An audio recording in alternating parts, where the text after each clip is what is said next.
Hey guys, my name's Sam and welcome to Prep Medic. This week's video, we are reviewing the SOCP Tactical Fanny Pack from Vertx.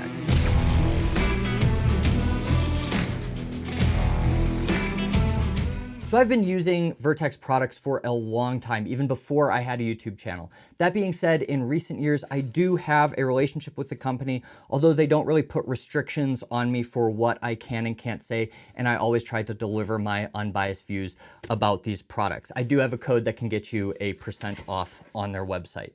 This pack in particular is specifically designed to allow you to have some off-body carry solutions. If you're, a plainclothes officer, you don't want to keep everything on you. You need a little bit more kit for maybe, surveillance, self-defense, something like that. This is a great option. And Vertx is really known for this kind of versatility in the everyday carry realm. They really got their start when three-letter agencies kind of came to them and said, hey, we need a way to carry more kit, but still be low profile. So this is low profile. I wouldn't say it's completely undercover. Obviously, this is still kind of like a tactical color. If you know what you're looking for, you can spot Vertx products.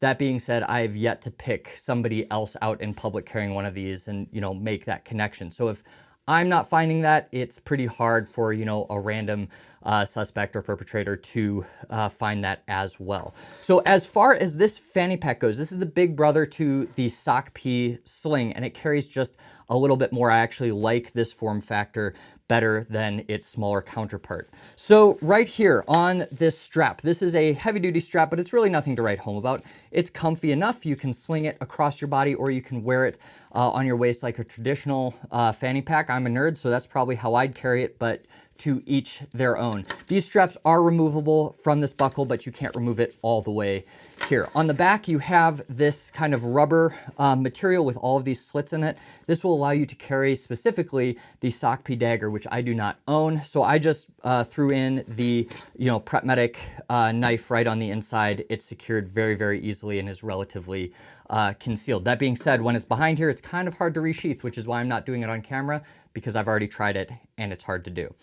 You can also take malice clips, throw it in here, and you can mount this to a battle belt or something else if you want to throw this on pre-existing kit and not wear it as a fanny pack. On the inside, you can throw documents in here or kind of other miscellaneous items. It has the side access too.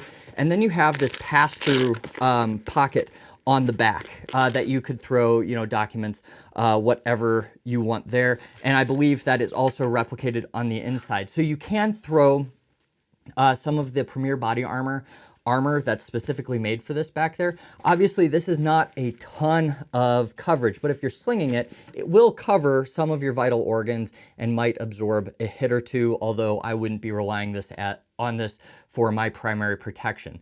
Some of the bigger bags that have the armor inserts, you can almost wear it like a shield or wear it in front of your body as actually armor.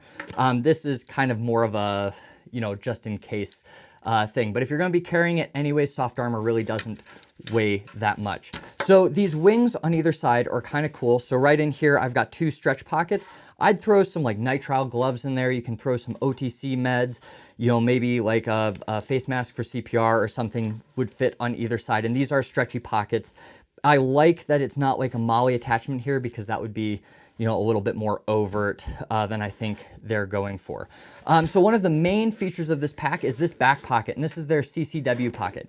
Now, I'm not a huge fan of carrying my firearm off body just because it's a little bit harder for me to control it.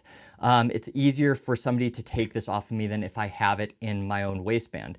That being said, there are situations and there are people that would rather have it in a bag. Let's say you're wearing gym shorts or something and you can't use in the waistband carry. This is a great option for you. So back here is their CCW compartment. Now you can put one of their fast pull tabs on these zippers.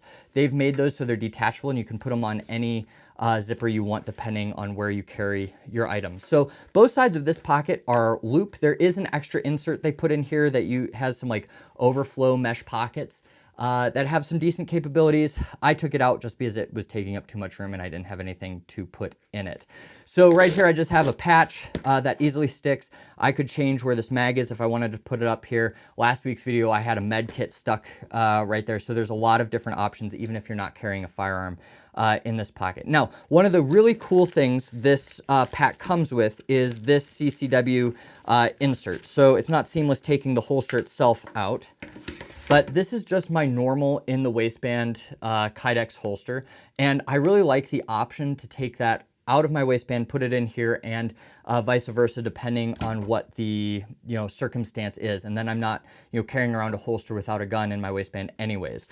And then it comes with this attachment, which works better than I think any Tactigami accessory they have ever come out with. I think this thing is great. So this right here will allow me to size up and down depending on the holster size and just stow it in there, and it gives it kind of that hook backing. I will say this hook, or this claw right here that kind of holds this into my waist, does take up a lot of space. So if you have a bigger firearm or a bigger holster than this, there is a chance that this guy is not going to fit well. That being said, if you don't have like a undermounted light and this holster comes in just a little bit, it's going to fit no problem, even if you have some bigger options like a Glock 19, something like this. So it does have limitations. They do sell some other options that you can size up or down depending on what you need. And then in here, this is just a accessory that I added for the magazine. You can size these for a lot of different things, and I'll leave links down below for you to check out. Here's this access I was talking about to the armor compartment that if you don't want to get into either side, you can throw the armor in the back. That'll also give this a little bit more rigidity for your draws as well. Coming into the rest of the pack, we have this front zipper, and this is kind of the main like utility pocket here. It doesn't open all the way, but that's totally fine. So up front, you have one of their mesh pockets, and it's pretty see-through. You can kind of get a feeling of what's inside there. I just have a pair of flex cuffs in there, kind of going on the theme of a plainclothes officer that just needs a way to restrain somebody. In here, I just have a flashlight. Now, both of these pockets right here are really bungee and elastic. You could shove a lot in there. I will say if you fill these up too much, especially with a firearm, it does start to encroach on each other's space, and this pocket will get smaller and smaller, and your carrying capacity will be less and less. Over here, I have the Live the Creed Stash X pocket here. It's a great option for just a small trauma kit, especially for this pack. And like I said, you could Velcro this to pretty much any of these compartments depending on what you need. So I really like this pocket. You do have a lanyard for your keys down here if you want to just throw your keys in there and not worry about them coming off when you open this pocket in a hurry. So the last pocket on this fanny pack is probably the most controversial, and that's its cell phone pocket right up front. Now, I have one of the biggest iPhones on the market, something Max. I don't even remember what size it is, but I can open this pocket here. There's a retaining strap for smaller phones if you don't want it flying around, and I can simply put that phone in there, zip it up, no problem. Now, if I want to access the phone, I can just take this, fold it down. It has two retaining straps here, and I can use, an ATAC system, maps, navigation, just see what's on the screen really easily in front of me. The other feature that this has is I can come in here and I can activate the camera pretty easily. I can start recording, and now in the front, I can take this flap off and fold that down completely. Now I have a really low profile way to get some surveillance footage. Now, obviously you need to follow state and national laws when it comes to recording people without their consent. At the very least, in most states, you need to have no expectation of privacy. I'm not a lawyer, this isn't legal advice. Just make sure you're doing your due diligence about the laws in your area. But if you do need a way to kind of discreetly film or film some, POVs with this swung there and not have, your phone out super obvious, this is a great solution. Now you can see the video quality is pretty good through that plastic. It doesn't interfere with it much. And you can definitely still manipulate the phone here. I can press the buttons pretty easily without any issues.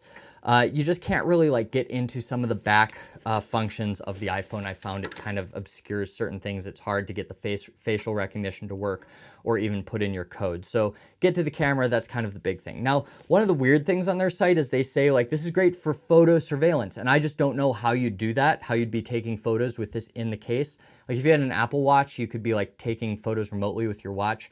Otherwise, I'd need to open this up and be hitting the side button there. It just isn't going to work very well for you. So it is a cool feature. I could see some people using it, but it is definitely, not for everybody. I personally find it easier to keep it in my pocket because I don't have any reason to surveil anybody.